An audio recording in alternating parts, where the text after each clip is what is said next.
J'ai commencé à en prendre conscience quand j'étais à l'école primaire. Les adultes m'enseignaient qu'en cas d'explosion nucléaire, je devais, pour me protéger, me cacher sous mon bureau et couvrir ma tête. C'est là que j'ai commencé à me poser de sérieuses questions. Quelques années plus tard, j'ai fait l'expérience directe de l'énergie universelle. Cela s'est produit un jour alors que je regardais par la fenêtre du bus qui m'emmenait à l'école. J'ai eu la vision d'une forme tourbillonnante et j'ai compris que le flux d'énergie que je voyais était le même dans un atome que dans notre système solaire tout entier. J'ai profondément ressenti que j'étais également, d'une certaine manière, constitué sur la base de ce même modèle. C'est cette vision qui, à l'origine, m'a donné goût à la science et m'a poussé à essayer de comprendre comment l'univers fonctionne et comment les humains trouvent leur place dans ce modèle global d'énergie vitale. Des années plus tard, j'ai appris que la forme que j'avais vue est connue de certains membres de la communauté scientifique. Il s'avère qu'en 1921, Albert Einstein a reçu le prix Nobel pour avoir découvert que lorsque de l'énergie est libérée dans l'univers, de la plénitude en émerge. Ce modèle nous en dit vraiment long sur la manière dont la vie évolue. Considérant les merveilles immuables de la création à travers l'univers et le caractère non viable de tant de systèmes humains, je me suis dit qu'apprendre comment l'univers crée et encourage la vie pourrait se révéler très utile.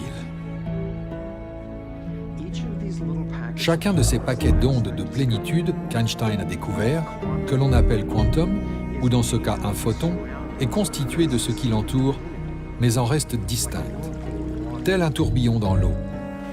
Ces paquets ont toujours la même forme, quelle que soit leur taille. De manière surprenante, ils ont un lien avec des questions apparemment sans rapport, comme la guerre au Moyen-Orient, l'effondrement financier global et comment obtenir justice pour tous. Nous sommes sur le point de découvrir comment. Les mathématiciens nomment ce modèle le tor.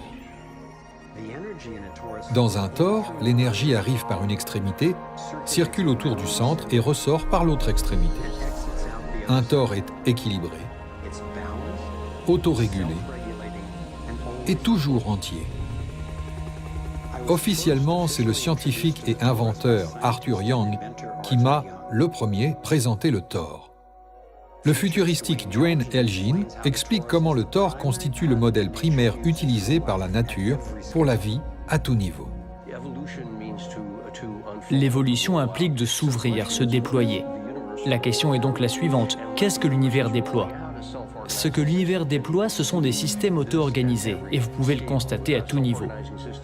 Un système auto-organisé est un terme technique utilisé pour décrire simplement un système qui se connaît lui-même en profondeur.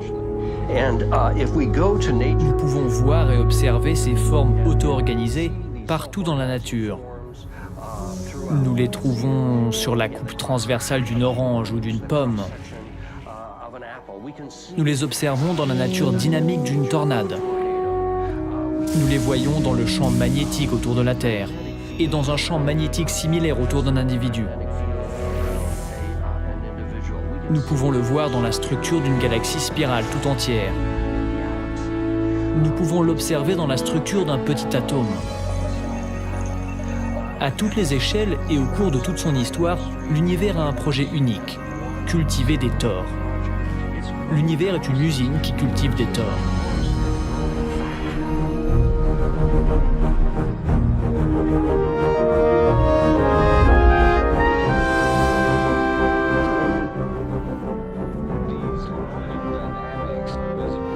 Ces dynamiques toroïdales sont visibles à différents niveaux. L'un d'entre eux est le niveau galactique. D'énormes structures tournoyantes composées de milliards d'étoiles. Généralement, cela ressemble à de grands bras de galaxies qui se retournent et qui se caractérisent par des tourbillons qui partent du centre et s'étendent jusqu'au bord du halo galactique qui les entoure.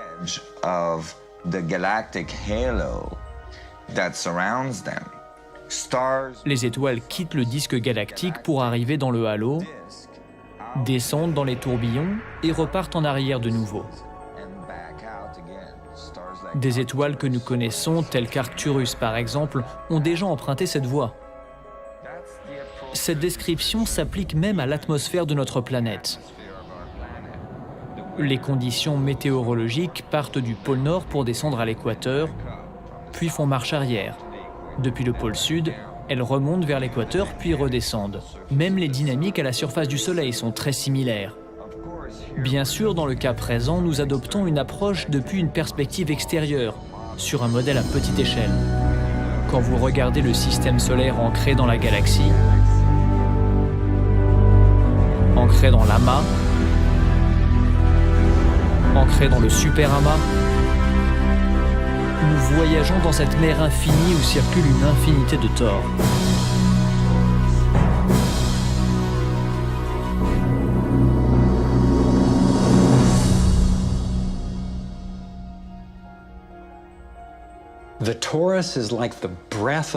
Le Thor est comparable à la respiration de l'univers. Il s'agit de la forme que prend le flux d'énergie à tout niveau de l'existence. Mais il y a également une structure sous-jacente dans laquelle les flux s'assemblent, comme une sorte de squelette.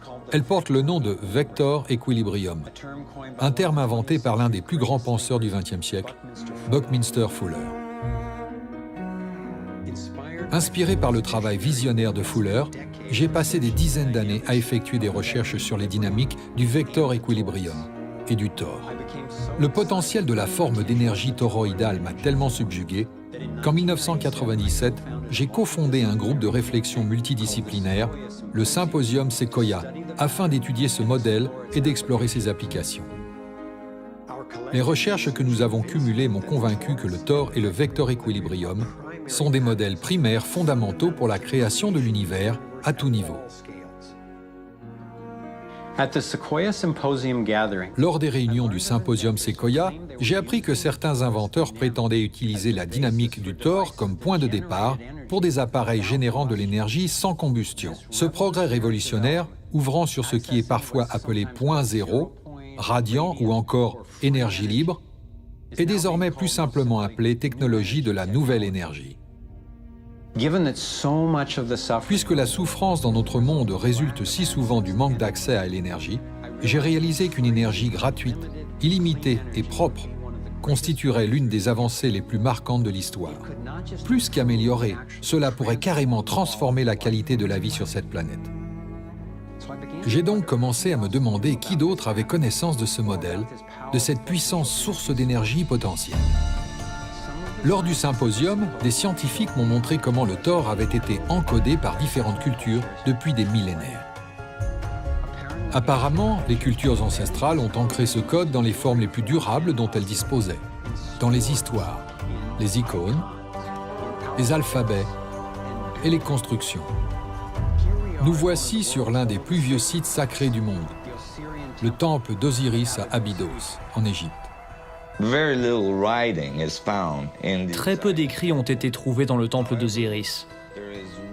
Cependant, il existe une information très importante dans ce temple. Sous la forme d'un dessin à peine visible, mais clair et précis. Il n'est pas gravé dans la roche. Il n'est pas sculpté. De manière extraordinaire, il est brûlé dans la structure atomique de la roche.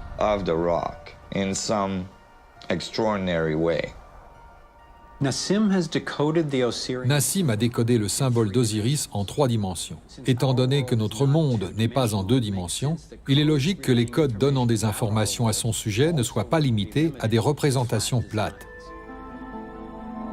Sa version tridimensionnelle du symbole d'Osiris commence par le Vector Equilibrium, un champ de force parfaitement équilibré, avec 12 lignes d'énergie égales qui rayonnent. Elle stabilise son centre comme les 12 rayons d'une roue.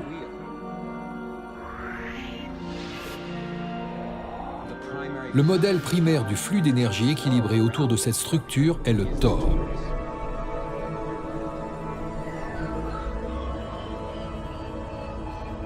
Nous passons maintenant au niveau suivant, plus vaste, avec un total de 64 pyramides appelées tétraèdres. Si nous plaçons des sphères dans la représentation du champ d'énergie toroïdale entourant chacune des pyramides, et que nous écartons les pyramides,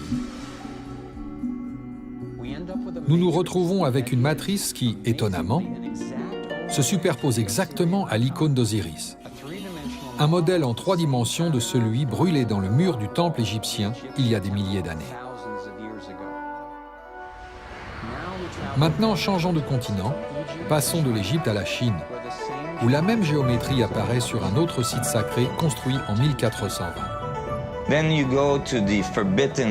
Rendons-nous à la cité interdite, où résident les dieux du soleil, et où l'on trouve à l'entrée les chiens fous, gardiens de la connaissance. Ils gardent la connaissance sous leurs pattes. La même géométrie de 64 unités d'énergie est de nouveau encodée.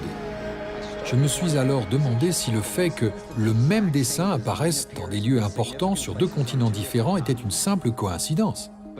Mais ensuite, Nassim m'a montré que cette géométrie de 64 unités d'énergie est encodée dans différentes cultures tout au long des siècles, partout dans le monde. L'arbre de vie kabbalistique hébreu crée également une structure identique, le vector équilibrium, y est de nouveau intégré à chaque niveau. L'antique sagesse chinoise intitulée Yi Jing est basée sur 64 hexagrammes, symboles composés d'une série de 6 lignes, certaines continues, d'autres cassées. Ceux-ci, une fois assemblés comme les 6 bords d'un tétraèdre, forment le cristal à 64 tétraèdres.